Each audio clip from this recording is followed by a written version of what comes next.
The Foley fiasco, though, far from over. The former congressman's lawyer says alcoholism and mental illness are to blame for his actions. So we have to ask here, just what role does alcohol really play? Dr. Lance Dodes joins us from Harvard Medical School's Division of Addictions. He is a psychiatrist and also an author. Great to have you back with us tonight, Doctor. There's been a lot of talk, sorry about that, there's been a lot of talk about whether Foley may have actually been drinking during some of these exchanges, which are being attributed to him at this point, alleged exchanges. Is that an excuse, though, for this kind of behavior? You know, I think that if this had been a single episode in which his inner life, his fantasy life, which normally he kept within himself, suddenly emerged because he was inebriated, it might be one thing. But that doesn't apply to Representative Foley because he obviously had a long-standing pattern of contacts with these pagers and, in fact, had relationships with them. So I don't think that has really anything to do with his drinking. When it comes to the drinking, we know, of course, he entered a rehabilitation program on Sunday. How does treatment for alcoholism then, if at all, address some of these behavioral issues?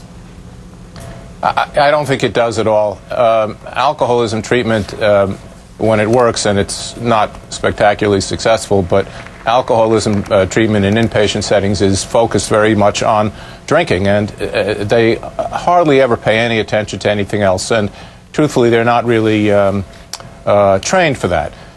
So when he gets out of the rehab, hopefully he'll seek treatment with a professional who knows how to deal with these emotional issues. One of the things we're hearing that's coming out of this treatment, though, as part of his recovery, his attorney, David Roth, yesterday saying that Foley had asked him to reveal two secrets he's been holding on to for decades, one being that he was molested as a teen, the other that he is gay.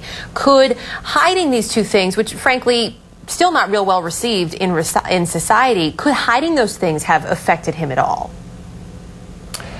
You know, I'm sure it's hard to hide things when people keep important secrets about themselves from others, and it's lonely. But I don't think that's a major factor here. The fact that he was molested, if that's so, that he was molested, that's very important and has no doubt a lot to do with his subsequent behavior. But I think the secret itself is not so much an issue. There is an... I'm sorry, go ahead. Go ahead.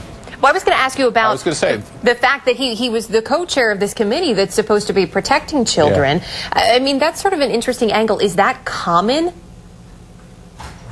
You know, if you think about it from the standpoint of him as a child who was molested himself, assuming that's so, part of him, no doubt, is still identified with the child who's a victim. And there may be an important part of him that wants to help others who are in that position. But another part of him, and this is common in children who are molested, is to identify with the aggressor, with the person who is attacking you. And then it's not uncommon for that person to then become the victimizer himself later. So the combination, even though they are exact opposites, is not that unusual.